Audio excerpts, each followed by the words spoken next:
B, hello, how are you? How was your week off last week? Did I have a week off? Is that what we call it? Yeah, there's never really a week off. Even if we don't have an episode coming out, there's always something we're probably recording or interviewing. It flashed by, didn't it? Yeah, awesome. Yeah. I've got lots has happened. But how's your week been? Not bad. We came off, I think, our last episode, which was the Royal Albert Hall, which was a lot of fun to do and share a bit of British heritage with our listeners and also with an INXS flavour.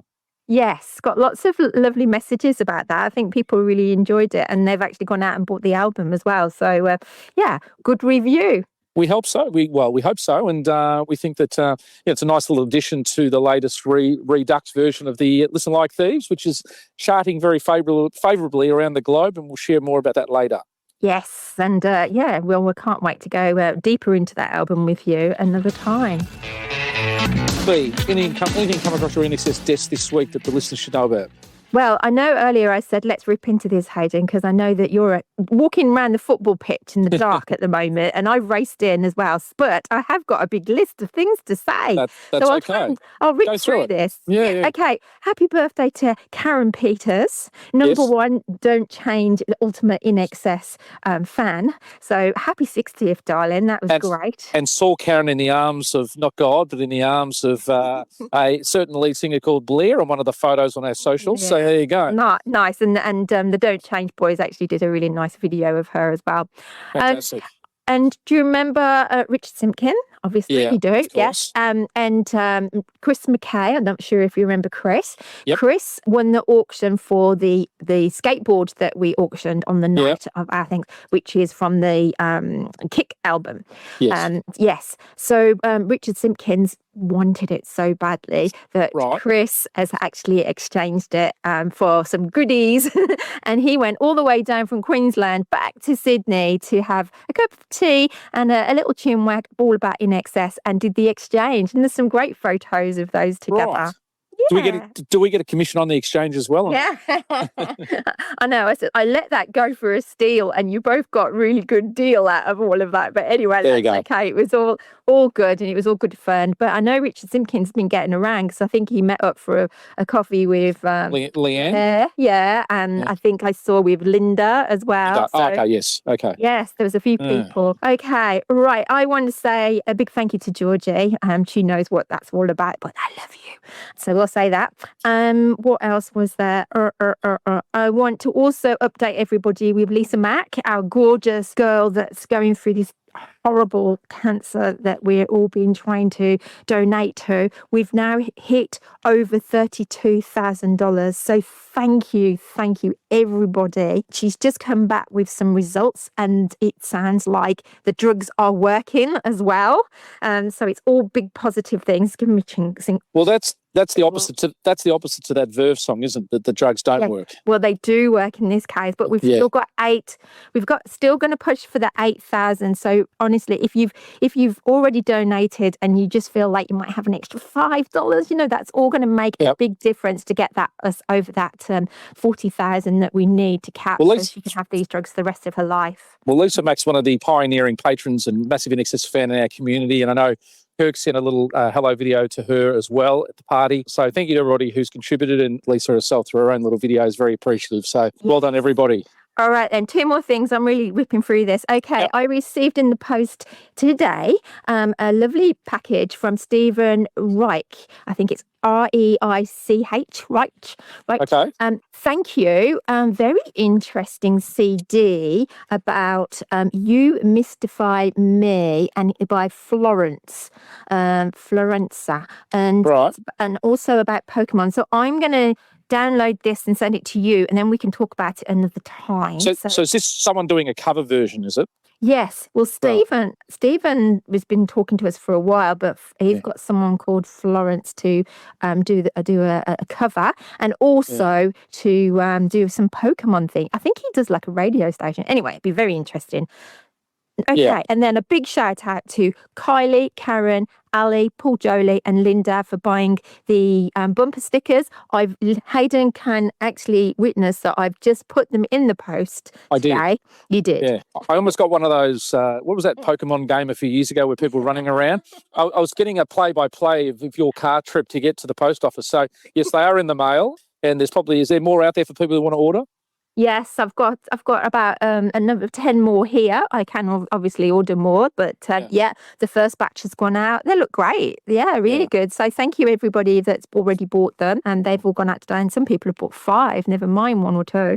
Yeah, so that's all good, all good. And you didn't know this, but did I mention that I was going to sing at our party? No, you didn't. Yeah, well, you were all.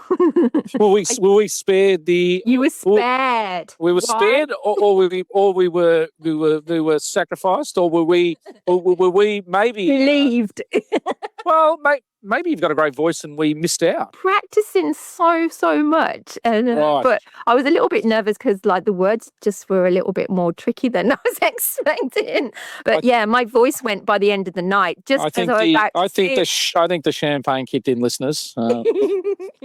You're setting us up for a tribute exit song where you're going to have the body of music and we're going to come with B on backup vocals. Is that right? Oh, what do you reckon I'd sing? I don't. All right. Now, if you're not a patron yet and you enjoy our show, do yourself a favour, dig deep. It all goes towards helping this patron initiative-led initiative to get the band in the Hall of Fame materialise. Plus, it just allows us to put the show together. So for less than a cup of coffee a week, you know what to do. If you haven't been a patron or ever and you've listened over a number of years, come on, do yourself a favour.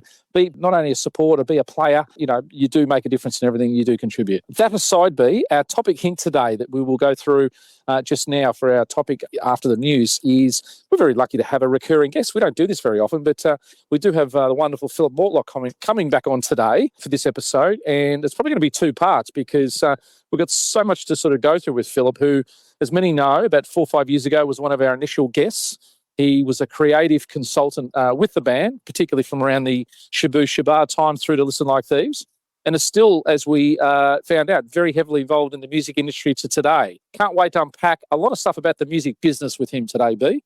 I know. And yes, part 1, never mind part 2. It's absolutely jam-packed. To allow us to be able to get... All right. Well, if you were living under a rock, it's probably the only place you would realise that there has been a Listen Like Thieves album reissued. It has been something that's hit the charts around the globe. Time doesn't permit me today, but I will break down these charts a little bit more next week. But I know in the UK, they've had... Look, there's so many charts. You almost need a science degree to navigate all the different charts that are out there and which ones relate to what. In the old days, I used to love it. It was just the top 40 or the top 50. Nowadays, you have the physical sales chart, you have the download chart, you have the album charts. It's a mess. It's a bit of a mess. So all I know is they peaked at number 16 in one of the charts, and I will break down all of these different individual chart figures next week for those in the UK. I have scoured Billboard, so I haven't really seen any traction there so far yet, but they're almost a nightmare in themselves trying to decipher them too. So, but needless to say, it's been doing very well in the UK and, fantastic sort of results for the band in that situation, B. Someone's pushing it over there, aren't they, on their radios? That's right. And there's been some great press and great magazine articles and some really good marketing done on behalf of management there. So kudos to Sam and the team at headquarters. Yes. Also, too, last week in Sydney, we saw Andrew Farris pop up with the guys from Train at one of the gigs and got up and did the 2 stock standard songs that seem to be played when this ever happens, and that's Never Tear Us Apart and Don't Change. Yes. So Andrew was up there with Pat. Albeit they could have done maybe Beautiful Girl from a few years ago. You're right. Because Pat has sung on that. However, probably from a crowd please or encore point of view, the 2 staples that they did were probably the way to go. Also, too, it's only about another week, B, until the Perth Symphony gig kicks off. That's on June 14th, which we've spoken before. It's the Symphony Orchestra over there who basically do all these INXS songs with an orchestral background. And it's I think the second year in a row, or maybe twice in 2 years they've done this. So if you are in Perth, which is one of the more isolated cities on the planet, get along. We'd love to get some secret footage from that. Yes. I know some stuff is on YouTube, but this year would be great to hear and see what they do. Yeah. I did get in touch with Joel Evans, who's the front man of the INXS band, tribute band in Perth. And I said, are you going? And he says, I got a gig. The What You Need guys? The What You Need guys. And he said he'd love to come over one day. We'll have to get him on because he seems a really nice person. Absolutely. Yeah. Also, too, we all love a little bit of a reference to the First Reaction listeners. And I know there's one going around about the What You Need clip at Wembley. There's another one for Original Sin that's going around. There's a Never Tear Us Apart reaction video for a rapper who had an interesting take. And so these are on all the YouTube sort of platforms and things. So do yourself a favour. But it's a big anniversary week for the band this week. It's funny, you know, when you do your research and look around, there were so many little tributes around the last week of May that were quite symbolic of the band's history. So can I read them out for you? Go ahead. All right. So 31 years since they did the great Santa Monica Barker Hangar gig, which a lot of people have on unofficial sort of CDs and downloads. So that's 31 years to this particular time and place. The Get Out of the House tour a year earlier where they were doing the Welcome and Full Moon Dirty Hearts sort of pub club gig. They did that also, I think, 31 years ago to this particular time. Well, actually, it might be 32 years for that. Also, 25 years ago to the week, John Stevens appeared in the Sydney gig and then a week or two earlier at the Melbourne gig at the Mercury Lounge. It's the first real gig after Michael passed. So, with our plates on. Yeah, that's right. And we've done an episode on that, so you can go back and listen to that one in time. I think Darren Jones was at that particular gig filming, wasn't he? Yes, he was. Also, the Great Music Experience, which was that big gig in Japan where the band sort of was up on stage with Dylan and, you know, Bon Jovi and I think Joni Mitchell and others, and they had their own set list, is also 31 years to this particular week as well. So some really cool anniversaries back in time. And did you see the one with that we posted about INXS when they supported the Kinks? Yes. Yeah, back in 1983. And I think, as I said, that Santa Monica gig and the Get Out of the House tour, they're 32 years ago. But you're right, that one with the Kinks, I think also coincides, this is the same Memorial Day weekend where the US or the US Festival was played. So it's 42 years ago, which probably tied in with that Kinks tour as well. So many little anniversaries happen at different times when you are around long enough doing enough, you know? That's right. And they were around and they still are around. That's right. Also, to JD tour tickets, I know coming up to October, November, he's going to be out here. I know he's done a few encore shows overseas at some of the places. I haven't yet to look at the set list. I sort of like to surprise myself with that. So don't know if I'll have a peek, but if you are inclined, you might go onto setlistfm.com and you might see us at a bunch of tracks or set lists that he's playing. So if you can't wait till the actual gig. Also too, obviously a lot of Listen Like Thieves articles around the globe. I know Gary did a really good deep dive with a guy called Jeff Stevens on iHeartRadio. I think there was a really quite a long interview there, so it's worth a listen. I haven't listened yet, but I'm looking forward to that one. And also too, there's a good publication called Wave FM. They talk about the 10 Aussie albums you must have before you die. And INXS are in the top 3 or 4 with that as well. Obviously, Back in Black, the cliche albums always seems to be ranked number 1, but there's probably more bogans in the world and chavs than there are normal people, B. Don't take that personally, INXS fans, but they still make that top list there, which is pretty cool. And we need to thank Tina Benidzi-Eves. She sent in her article from May the 20th, and she did an interview with Tim and Kirk. So if you go into our socials, it was posted about 3 days ago, and the link is in the comments. Absolutely. Well, that's the news of the week. Time for the topic of the week. Right, B, topic of the week time.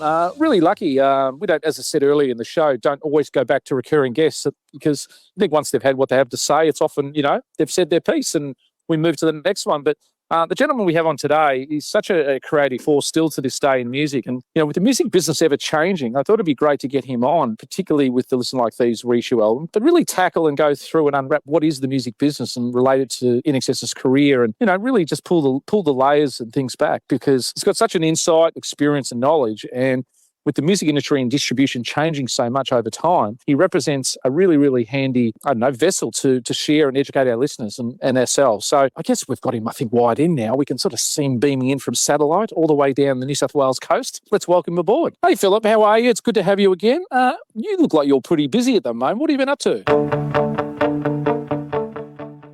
Working on my own music company, Origin Music, and all that goes with it. I'm also helping out the former members of Split Ends with their business affairs, and so we've got a wonderful sort of range of activities happening later this year and next year. So I've been working on that with the various members of the band, including Neil and Tim and Eddie Rayner, who's been working hard over in Auckland in his studio. We've done remixes and remastering and finding previously unreleased stuff, and it's been really good. Good to have you back on, because at the recent re-release of Listen Like Thieves and the sort of the Redux 40th anniversary version, you posted some fascinating insights on Facebook, particularly one that was the source of motivating me to have you back on. And it was really about the music business supporting artists. And, you know, it was great seeing some of the looked like the dot matrix sort of computer paper there, or the faxes there that were working towards getting what you need into the charts, and everything was centimetre perfect down to timing and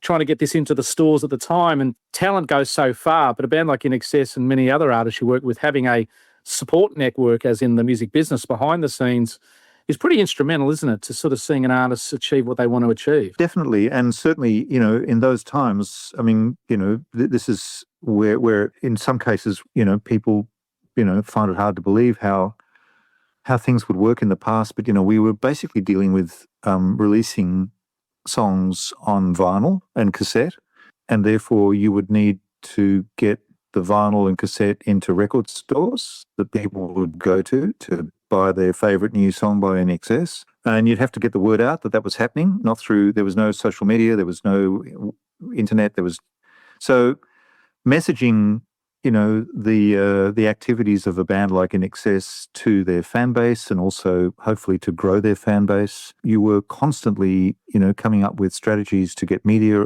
exposure, to get record stores on side, to make sure that their customer base, you know, knew that there was these new releases coming, because of course it all came down to getting chart activity, because charts, you know, mattered then. They don't really matter so much now, but then if you could get that song to leap into the charts at a high position, you know, it sort of triggered lots of people to go, okay, well, it must be good. You know, it had a sort of a significant effect on growing audiences. And I guess one of the big challenges from my perspective, because I was involved in that sort of production side of things, you know, helping to put the singles and the covers and the albums and the album covers and all the video material that we created, and doing ads in Music Press and all that sort of thing.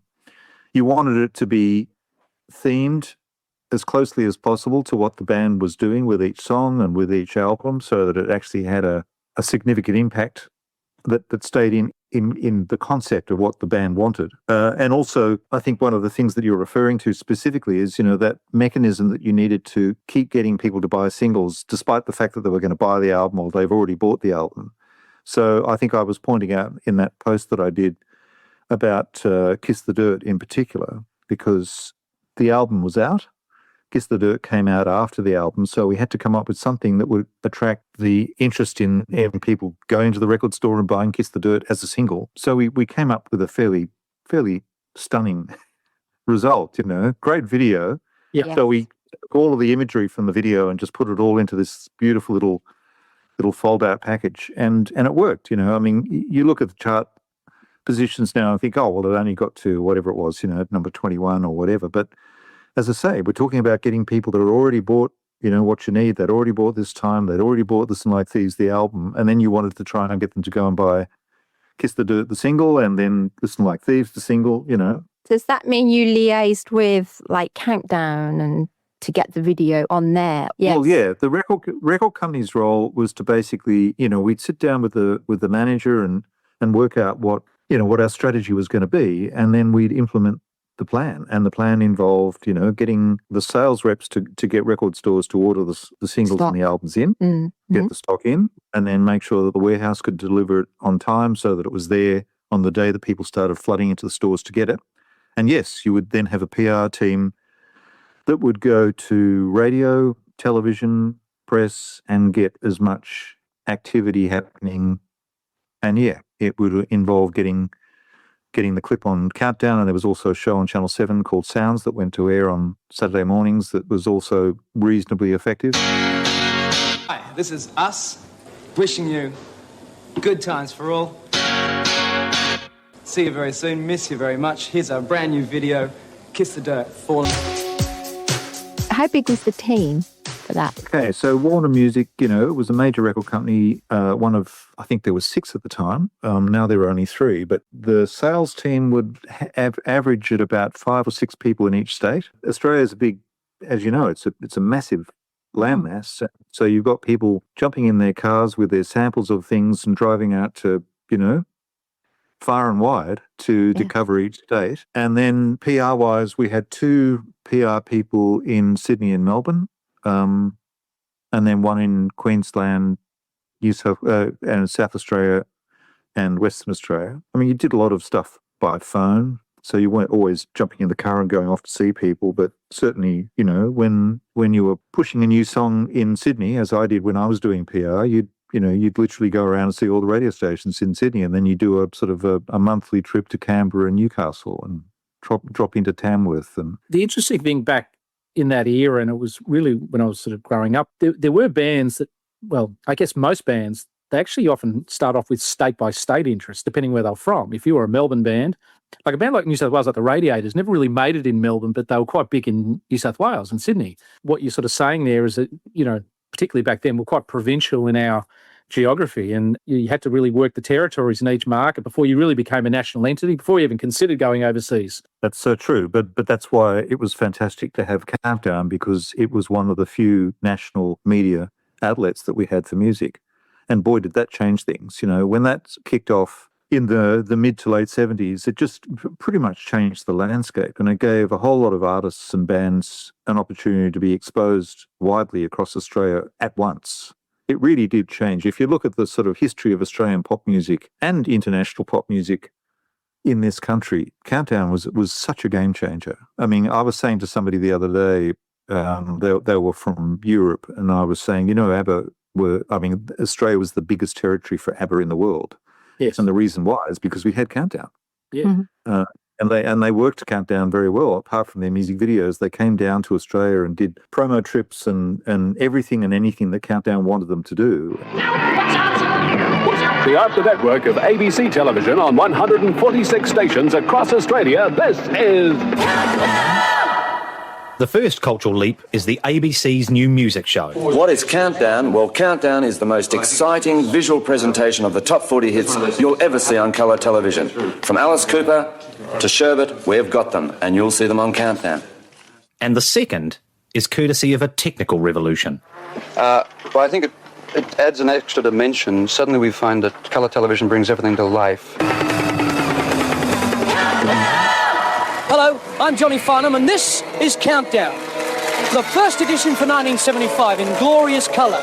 At the time, I think Australia had a population of 15, 16 million people, and every Sunday 3 million people were tuning in a week to this show. A lot of trouble, Steve. Do you? Yeah, because I waffle on. It was like Sunday roast. You know, you'd sit down, have your roast with your family, and you'd watch Countdown. Countdown is hungry for flesh, for satin, and for catchy new material. Well, what about on the overseas side? Back then, we were really desperate to get videos, you know, around the world. ABBA's local record company PR rep, Annie Wright, thinks she may have something they can use. At the office one day, from INXSAAA Records, arrived this whole can of ABBA material, right? They jumped at the film clips we had from ABBA and were happy to show them. From the 5 clips delivered, Molly makes a random pick. Machine room ready. They were beautiful shot, amazingly shot, by a friend of theirs who was a film director. Director Lasse Hallström has a budget of only $2,000 to shoot 2 clips a day. Yeah, it wasn't much of a concept. I moved the camera from there to there, pretty much. I do rockets to #1 in Australia, followed by New Zealand, but nowhere else. I was downstairs and Tony Vert, who was one of our people on the floor, he said, come and have a look at this song. I know you'll love it. He said, it's very Italian, because they're not from Italy. So I went up and it was Mamma Mia. And the ABBA movie was based down here, wasn't it? It was. That's right, because this was their key territory, you know. Yeah. They broke here before America or just about anywhere else other than their own confines in Europe. So I think Blondie were a bit similar in the sense, weren't they? They, had a song In the Flesh, which Molly just decided to play, which was a B-side, and that became a number one hit just on the exposure of a countdown, you know? Yep. And, you know, winning Molly's interest in something was a key to good PR, and that was one of their key roles was to make sure that Molly was aware of things that we had going and to favour, because it was very competitive. You know, when you're talking about 10 or 12 videos and appearances on Countdown per week, and you've got 6 major record companies, let alone a couple of indies, all pushing for something to get on Countdown. It was it was seriously competitive. But boy, did it make a difference. I mean, I can't really vouch for INXS's success rate with their first 2 albums. I mean, they were on Countdown, and if you go back and look at the history you'll see. So I think they got the exposure that they were looking for. And of course, as we know, INXS just never stopped being on the road. They were just one of the hardest working bands, right from the start. So that would have helped their national footprint as well, getting around the country and being visible in the marketplace. One of the things that you sort of alluded to, in a sense, is that it was a very tactile time where you bought vinyl and you bought something you could hold, and you bought tapes and things like that. So there was such a merchandising distribution sort of channel that in those days, I guess, was very, as I said, tactile. Now it seems to be very selective. It's, I don't know, it feels like it's less emotionally invested from customers who want to download a song and not an album. And I think people still love music, but how they receive music has changed so much. Have you seen the evolution over the last sort of 40 years? Well, yes, you're right. Things are very different. I mean, fortunately, I always, when I was working in that sort of situation at Warner's, I quietly, I had my own tastes in music that weren't necessarily things that I was championing at the time. I mean, INXS were an exception for sure. I loved everything about that band and the music that they made. But there was a lot of stuff that you'd work during your work time when you were working for record companies that you didn't necessarily, take home and play yourself. So I was always a bit of a champion for things that were a little bit left of field. I remember when, bands like Devo and the B-52s and the Talking Heads, these are all bands whose records were being released by our US labels, Pretenders. There's so many of them that I sort of, I was championing locally. And that would often mean getting up in meetings and saying, we have to give this a try, because it would involve then going, okay, well, are we going to manufacture locally, or are we going to import some copies and see what it's like and, take it to radio and test the waters and all that sort of stuff. Because, when you did make that commitment to release something in this market, you literally had to get, a minimum of, 300 or 500 singles pressed. Same with albums, which also meant, printing the covers, and, it's an expense. And then you put them in a warehouse, and then you try and get, record stores to order them. And if they've never heard of the band or the artist, then it'd be really tough. And, you'd have to sort of offer them sale or return or something like that. That's what I was about to say. Can I return these if I don't sell them? Yeah. And that happened over and over and over again. I mean, there was a running joke amongst record company people that's quite often you would do a really good job of setting up a record and getting it into stores. And so, it'd ship gold and then it'd return platinum. Yes. This is one of the great... Not everything worked. Not everything worked. And if you set the benchmark too high and it doesn't meet that, then you're stuck with a whole lot of returns, and it's very hard to convince people to be supportive of that artist or that band again when you go out there with the next product or the next record. Ignorant here, because I have no idea how the record companies work. So the Pretenders had a record. It wasn't brought over from England or America or whatever. It would actually be pressed in Australia for the Australian market. That's right. But if it was a brand new artist that hadn't been tried out here before, what we might do is say, okay, well, send us, 50 copies and we'll take it to radio. And if we get some bites, then we'll get the parts and we'll manufacture locally. Okay. So quite often there were artists that we would have from all of those labels in the US and the UK, where we would literally, the first 2 albums that Prince made were imported because we couldn't get radio to play Prince. They just weren't interested. It was too radical. Brilliant as they were, just couldn't get them to do it. So it wasn't until we got a single on the radio that we actually committed to actually, okay, send us the parts, we'll manufacture this album, we'll give it a go. Because up until then, it's like you couldn't get it into the stores. You couldn't give it away. But I used to love that. You used to go to the record store and you used to see the imports come in and they would be like really expensive, but you're like, I've got one. You know, my record buying habits right up until when I started working at Warner's, I basically frequented all the import stores because I was such a stickler for quality. Yeah. And there was always, well, not always, but there were shortcuts done with the printing of Australian versions of international covers. You know, if you think about the kind of records that were coming out at the time, they were, you know, and that's why, you know, we went nuts with INXS, you know, when we could, you know, gatefold sleeves, cut out sections, you know, and Warner's in particular was an interesting company because we had Atlantic out of New York, Warner Brothers out of California, and Elektra and Asylum. And they had artists like the Eagles and Led Zeppelin, and you know, and a lot of those artists' album covers were extremely artistic. Yes. The classic was the great story about the Rolling Stones when they released Sticky Fingers, which had a zipper on it, and it was designed by Andy Warhol. It had a zipper on the front cover, and so they dutifully, you know, got the parts from America, printed the cover locally, found a zip supplier identical to stick on the cover. I mean, the cost, let alone the inconvenience of doing that, was substantial. But it was the Rolling Stones, it was Atlantic, you know, it was contractually obligated to do it. But the problem that they had was when the records were stacked in boxes from the warehouse, from the, you know, the printer, you'd imprint on each other. The zip started to scratch the bottom of the cover that was on top of it. So they had to put another piece of cardboard in between every one of them to stop I mean, you know, it was hugely problematic, but contractually obligated to do it. Trials and tribulations. Interesting.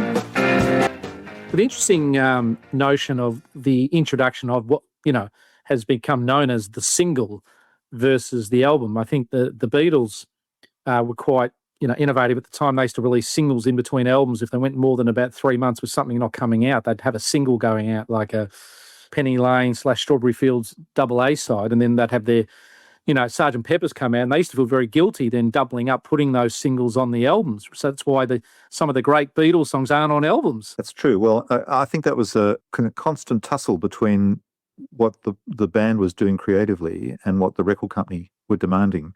And in between, you had a manager running around trying to sort of satisfy his clients, the band, and also the record company. Right.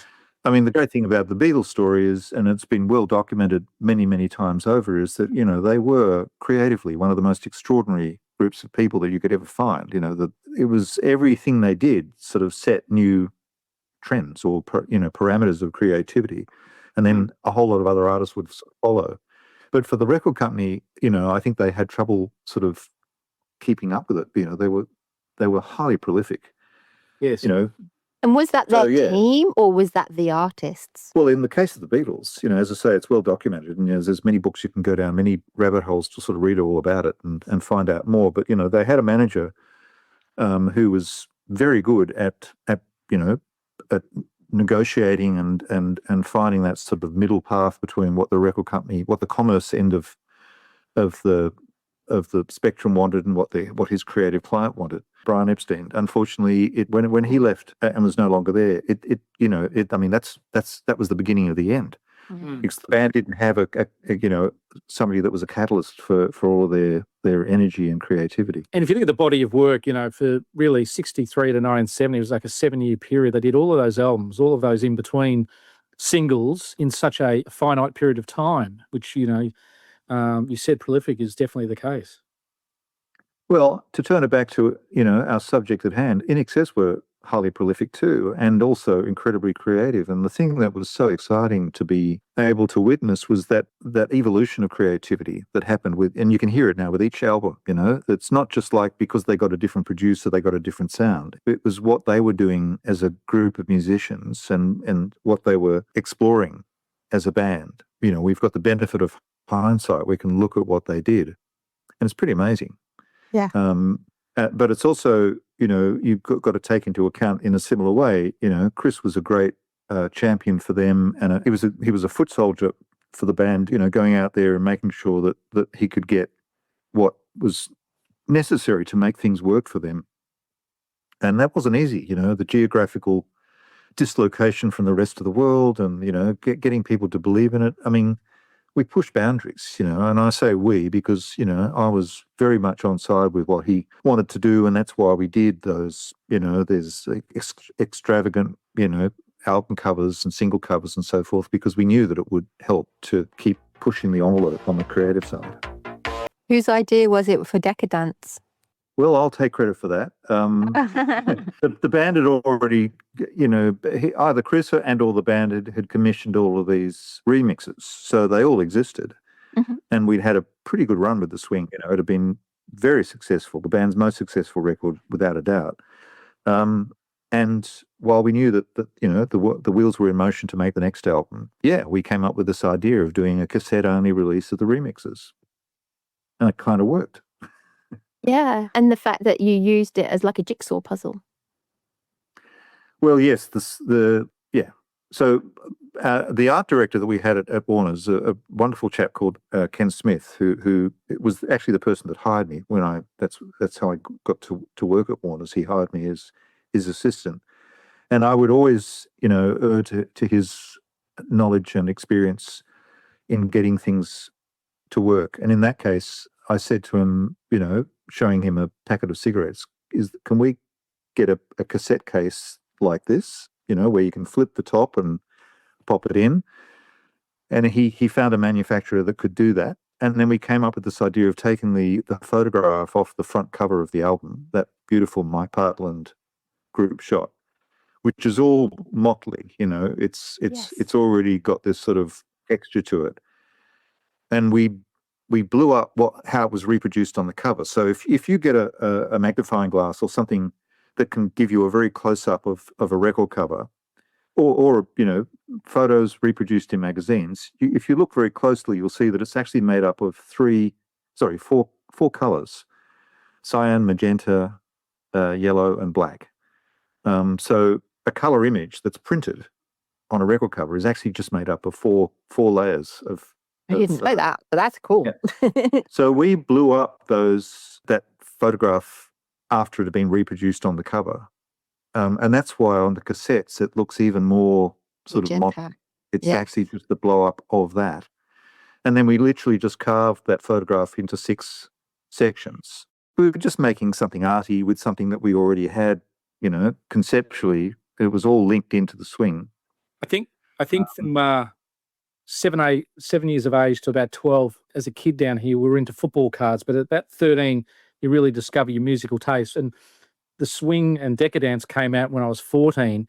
It had that same addiction like football cards, wanting to collect and get these 6 container cards that had obviously this particular cassette. And a bit more grown up being, Well, cigarettes. yeah. Unfortunately, there was some that were rarer than others. What's he got, Hayden? Well, Phillip will probably testify. Look at that. I want that. You need to leave that for me. Now, Phillip got up mid-interview days and to grab something, and he's brought it over to me. Now, this wasn't make great radio, but... Oh, my goodness. It's like a display for the top of a table. Yeah. Yeah. Mhm. He's got decadence. So we solved... Oh, sorry, I'm just trying to get that in there. That's it. Wow. This is how we sold it to retail. You've got to buy 20 at a time in the display box and put it on your counter so that people could just come into the store and just, pick up their... We'd love to get a photo of this post-interview and post that out. That's Will you be able to take a photo for me? I think the collectors team over in Portugal are going to have a meltdown when they see this picture, because that's catnip for INXS collectors there. Catnip. How many of you that are out there, do you reckon, of those? Not many. Well, when we released it, the cassette, we sold, I don't know, 100,000, something like that. Yeah. Mm. I mean, it was released as limited edition. Well, I mean, just to go back in time, the swing album, was after obviously Shaboo Shabaa, doubled the sales of Shaboo Shabaa in Australia. The singles had a very long shelf life, but it was one of those albums too, Phillip, that tracks like Johnson's Aeroplane and All the Voices, they'd be played on radio. The swing, the title track, wasn't even a single, but it was getting this mainstream radio airplay on what was Eon FM at the time, and even on the Fox sort of network. that whole album, every song was being played everywhere. So to extend sort of the marketing side by putting, say, a country cover with Jackson, with Jenny and Michael, gave it a worthwhileness to buy because you had to get that. And then you had, I think, a couple of remixes on there as well. They put a couple other tracks on there too. Each individual member of the band would create their own B-sides. So every single that was released, with few exceptions, would have a non-album song that one of the band had created. They might use the rest of the band to record it, but it would, Kirk would do something, John would do something, Gary would do something. They sort of took turns. And I think that was a very democratic way for them to share the benefit of having a song on the B-side of a single, because from a songwriting perspective and from a revenue perspective, if you've got the B-side of a single, you're actually earning the same amount of money as the songwriters of the A-side. I know of a few people that have had the success of writing what was called the B-side of huge hit singles in America, and while their song still remains completely ignored and unknown, they've made just as much money out of the publishing as the songwriter of the A-side. And look, this is I love this conversation. It's like a rabbit hole. You look at something like the Bodyguard soundtrack, and there's that song Peace, Love and Understanding that's on there, which I think is a Nick Lowe track. Yep. And, selling 40, 50 million copies around the world. And that wasn't a principal song for the soundtrack, but it was on the soundtrack. So there are many stories like that. There's a band who I'm helping out at the moment from that time, Moving Pictures, who had a song on the Footloose soundtrack. Yeah. Oh, yeah. And yeah, I'm trying to help them to find their share of right. what they should have got, because wasn't Bustin' Loose they had on there, was it? That's right. Yeah, it was. Okay. Oh wow! Well done, Hayden. Right. Okay. Well, that's the nerd in me. That was one of their earliest songs, I think, before their famous song "What About Me." That's that they wrote that you might know of, B. Yes, I do. But look, if you can retrieve some royalties there, friend of the podcast, Mark Opitz, had a similar experience. He was reminded by, I think, Glenn A. Baker that a couple of tracks were on the Lost Boys soundtrack, being from INXS. Good times. Yeah. But they also had the Laying Down the Law, which he wrote the lyrics for, off a Time magazine sitting in reception. He just picked it up. The band, Michael and Jimmy, had the music, but then he wrote the lyrics. But he was able to retrieve some lost long royalties that were over there, because that was a sort of a double platinum US hit album that he hadn't been justifiably paid for. Let's talk, lawyers and music and artists being let down. Back in the 80s, like in those particular periods of time, having strong representation was important. I guess even now it is. But tell us a little bit about, INXS having a cheerleader, I guess, in the sense of Chris Murphy being able to walk the walk. But, people like yourself behind the scenes and an entourage was so critical for the band to protect its brand and build a brand. Yeah, but I give most of the credit to Chris. He was vehemently protecting that band and pursuing every avenue that you could to get them overseas and into the markets. The tyranny of distance is a huge obstacle even now. Even though we're dealing with streaming and the sort of digital revolution that has sort of helped out lots of industries. But yeah, I give Chris a lot of credit. I also should give a lot of credit to Gary Grant, who was co-managing INXS for quite some time, and he was on the road with them, pretty much all the time during all of that period. The Swing, Listen Like Thieves. Yeah, they were the soldiers of rock and roll. Those guys, Yes. they really. Gary replied to an invitation from about 9 months ago, about 4 weeks ago, saying, "Oh, I just saw my messenger. Love to come on." Look, I hope you do get him on, because he's sort of a bit of an unsung hero here. Yeah. He was very hardworking, very committed, and also, I have to say, an extremely smart and funny guy. I like Gary a lot. I haven't seen him for years, but his contribution to INXS's success was substantial. Yeah, and I hear a lot from the fans as well about Gary Grant. It got them to engage a lot with the fans and helps them to get backstage and just meet the band. And I hear that Gary's name pops up quite a lot. No, I'm not surprised. He's a very engaging person, very smart, very funny. I can't wait to meet him. Yeah, and look, I don't know what went down, but, basically when Kick sort of kicked in, Gary was no longer, he remained a partner in MMA management, but not on a day-to-day basis with INXS. He started working on other things that they were doing. So I guess at some stage, they or Chris decided that he was no longer working on INXS and that it was all Chris's thing. I don't really know the answer of all that. And look, Chris, had probably the guillotine type sort of decision-making prowess where he would use people for a period of time and then bang, they're out, the next one's in. And you had a very important involvement between probably 82 to 86 with the band, if I'm correcting research. Obviously, that he goes to the next chart, even with producers with Mark Opitz, and then suddenly it was like Chris Thomas is the man. And, then the band went back to, ironically, to a Mark Opitz again. But the swiftness of decision-making seemed to be Chris's, if he had a thought and an idea, he generally went with it pretty militantly, didn't he? He did, and I'm sure, I'm just presuming this, but I'm sure it was in full consultation with the band. I think, those guys were very aware of what was going on with everything that was happening. There was a lot of engagement. You could just sense it. Because, I can remember on several occasions sort of going in and sitting down at band meetings to talk about things that I was involved with to help them out. But, I could definitely sense that there was a collegial group thought process going on here. It wasn't just Chris dictating by any means. He was very, very careful to make sure that they had their say in how things went. Until they got to Wembley and he spent all their money on the filming. Well, yes, look, you could look at isolated situations like that and make assumptions. All right, well, that was great having Phillip again. Can't wait for part 2 next week, Bea. Yes, we packed it in there. It's nice to talk about the Beatles and the Rolling Stones and INXS all in one little interview, isn't it? That's right.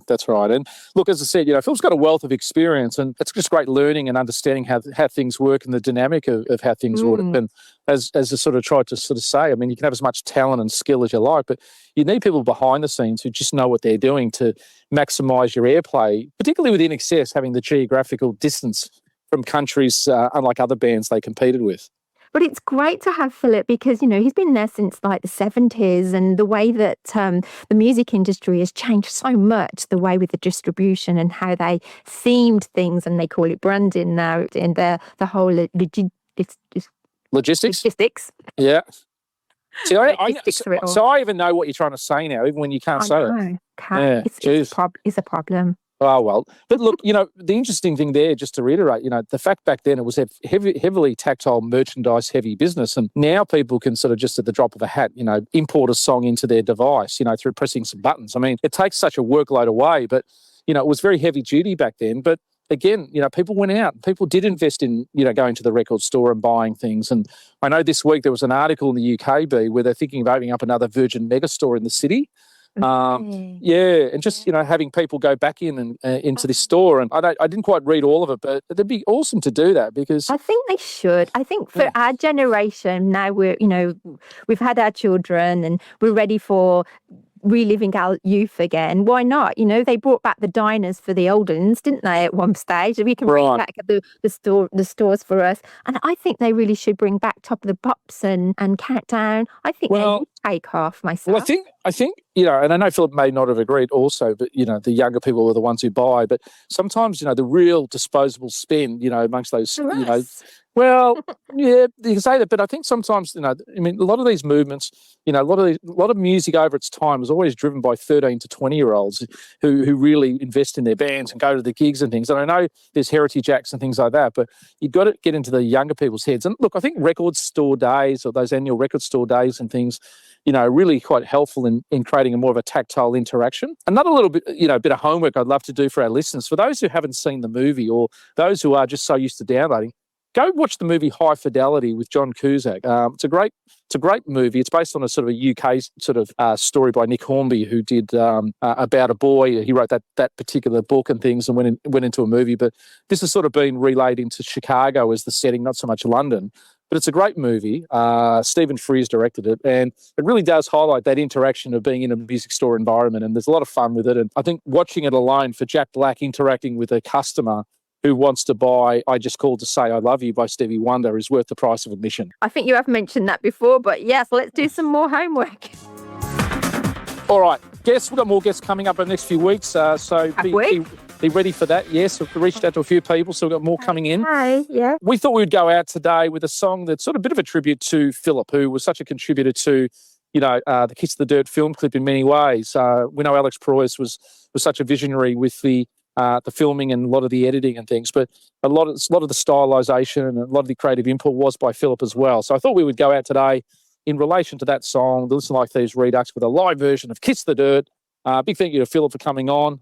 It's a goodbye from me. Don't forget next week, part 2. And it's a goodbye from B. Goodbye, everybody. B, hello, how are you? How was your week off last week? Did I have a week off? Is that what we call it? Well, there's never really a week off. Even if we don't have an episode coming out, there's always something we're probably recording or interviewing. Yeah, it flashed by, didn't it? Yeah, awesome. Yeah. I've got lots has happened. But how's your week been? Not bad, not bad. We came off, I think, our last episode, which was the Royal Albert Hall, which was a lot of fun to do and share a bit of British heritage.